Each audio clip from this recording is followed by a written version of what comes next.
我10家班初来贵地，半个时辰后便要在此上演一出富贵青天的好戏。届时，请诸位父老乡亲多加关照，有钱的捧个钱场，没钱的捧个人场，多谢多谢。爷爷，小娟想听戏。好，等会儿再来听，把你奶奶也喊上。嗯。阿开，过来替我整理整理东西，等会儿班主他们就要到了。好嘞。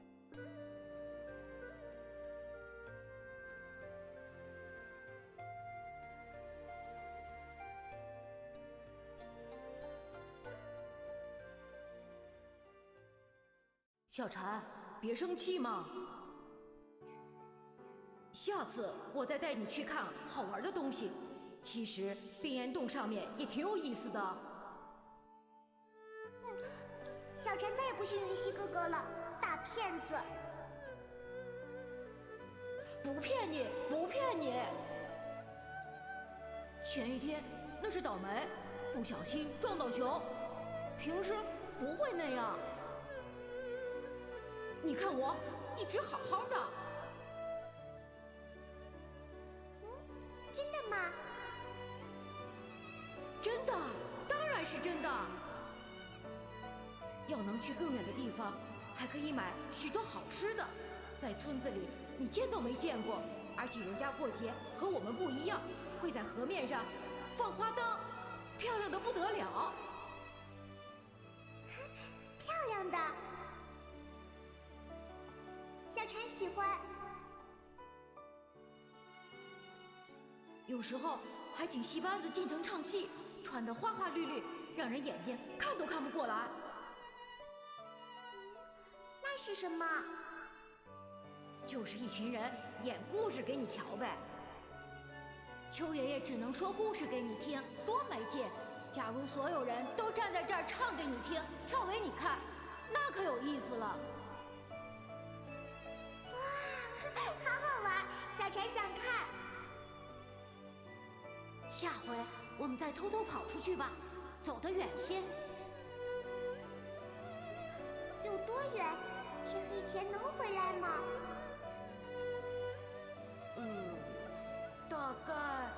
大概能吧，我也没去过。那云溪哥哥怎么知道这么多好玩的事？是大哥哥告诉我的。谁？什么谁啊？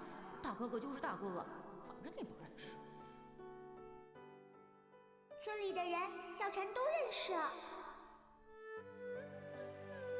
好了，别问那么多。总之以后再和你出去玩。说好了。云溪哥哥可不许赖皮，赖皮是小狗。我不会赖，男子汉大丈夫，说到做到。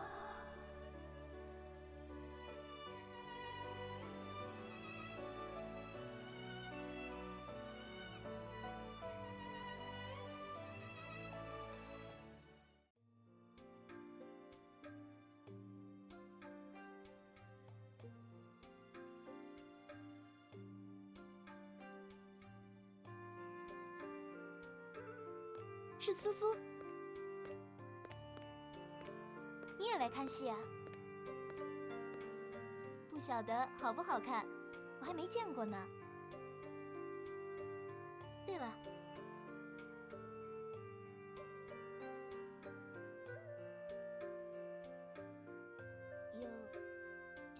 有个东西想要送给苏苏，就是。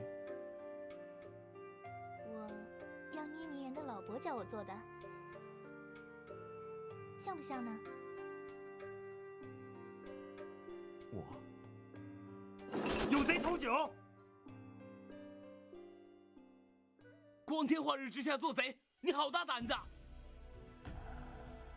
哎，贼呀偷啊，多难听！酒放着，不就是给人喝？你们台子边堆这么多坛，引人闻着香味儿，又不让碰，这哪里忍得住啊？混蛋，还强词夺理！今日班主大寿，本想开场时请前来看戏的乡亲们喝上一碗，这下全给你搞砸了。这好办，我等一下也看戏就是，就当先喝了不成？你就无赖！啊，小事小事，是男人就别斤斤计较，才喝没几口，又没什么酒味儿，都淡出鸟来了，还不够润润喉咙。走了，找个地方坐下，等戏开锣啊！不许走，先把酒钱留下。啊，大哥，哟，这不是恩公？果真有缘千里，来相会。大哥，说我？大哥？对啊，你没印象了，我可不记得有这般年纪的妹子。不过仔细瞧瞧，小姑娘生的水灵，若要认我做个干哥哥，嘿嘿，倒也不是不可以啊。干哥哥，什么甜的？哎，说笑说笑，恩公莫要当真。你们认识这无赖？那正好，替他把酒钱赔了。不认识。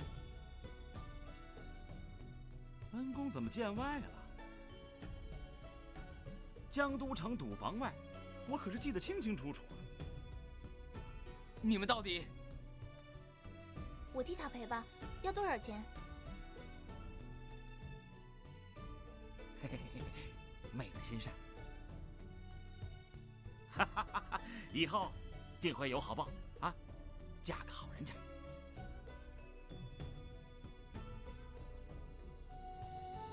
你替他赔？那跟我来清点一下，3坛开封便是3坛的钱，4坛开封便是4坛的钱。我去给钱，你先别走哦，要等我回来。好，好，妹子去吧。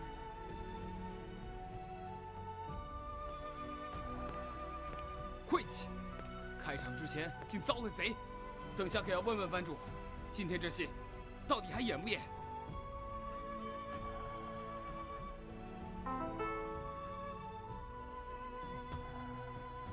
恩公大概是我贵人，每次遇你都有好事儿，不错，不错。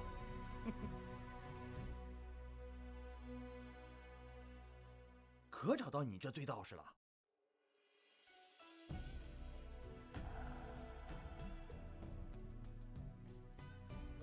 城外这阵子出了大事，你收拾收拾，明日去捉鬼。捉鬼？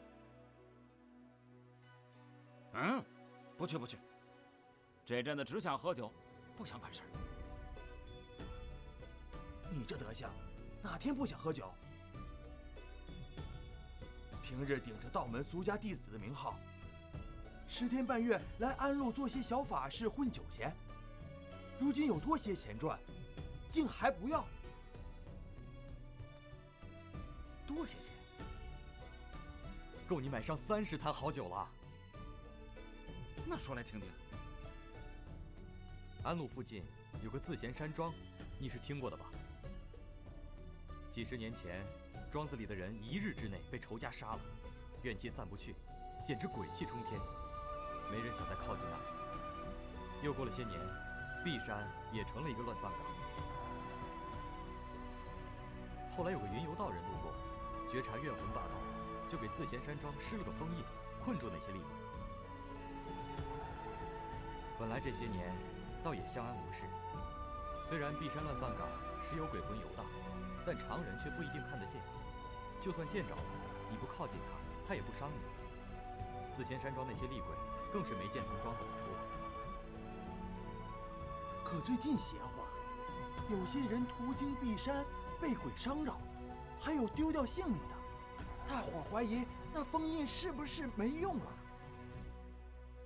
前些日子，我二舅还看到几个道士模样的人在山庄附近出没，其中一人手里拿着个发光的东西，周围有鬼魂被吸了进去。可是看那几人形貌，又不像是来除害的，倒有些鬼鬼祟祟。这长久下去，总不是个办法。邻里间就合计着凑了些钱，想请醉道士你过去瞧瞧怎么回事。麻烦呐，和厉鬼相关的事儿，哪儿那么容易办？好歹得加个10坛酒的钱吧。发光之物，确有其事。你是醉道士的朋友，看打扮像江湖人，若能一起帮个忙是最好。发光的东西肯定错不了，我二舅年纪大，眼神却好着呢。可惜他去了外地，不然让他亲口告诉你们都行。由此地如何去自贤山庄？从西北面出城就是碧山了，沿路一直走，肯定能看到。林公，你不会是想着多管闲事吧？那里可不是什么好地方。明日前往一探。这么说，是答应下来了？好，报酬的钱先给你，乡亲们的心意可一定得收着。不过，大伙都不算宽裕，也不能再多了。喂，多给少给是一回事儿，可刚刚不说那是我的酒钱，怎么随便就给别人了？你俩不是认识？好，给你就是，八成都要拿去换了黄汤，小心哪天淹死在酒缸里。哎，醉道士，可别拿了钱只顾买醉，大伙还等着消息呢。我又没说要去。算了，有钱买酒心情好。明天去瞧瞧也成。辰时3刻，与恩公在山庄门口相见。慢，等一下，你怎么说话不算数？明明讲好会等我的。小姑娘有什么事儿？不会偷偷瞄见我拿了钱，便要把酒钱讨回去吧？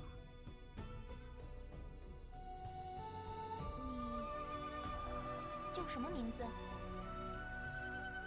饮千觞，醉饮千觞，不知愁啊！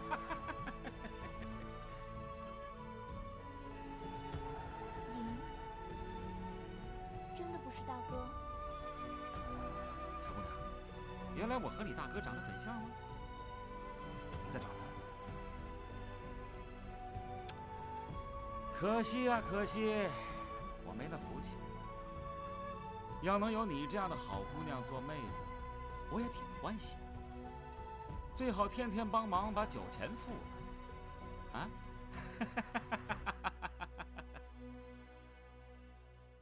不多说了，买酒去。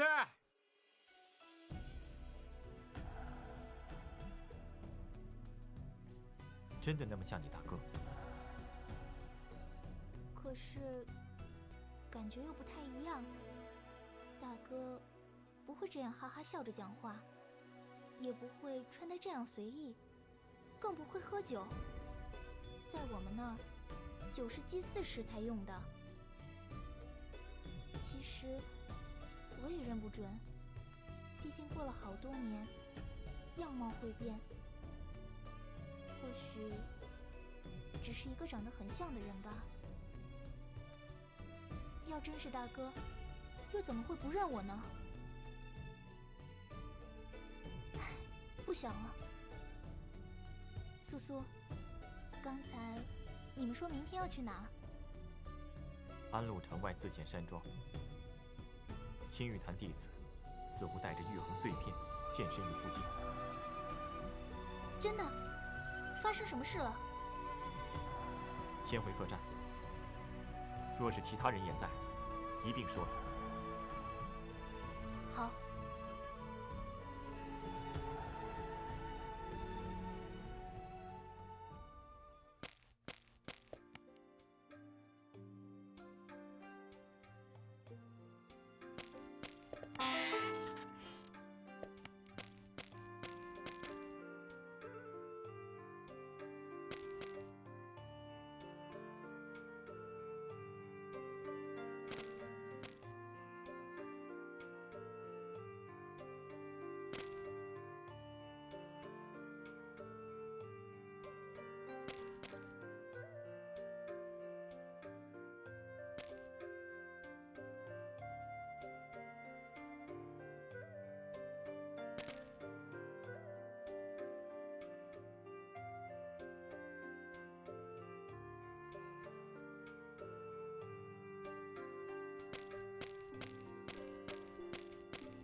百里公子是说，青玉坛门人将玉衡碎片带去了自贤山庄。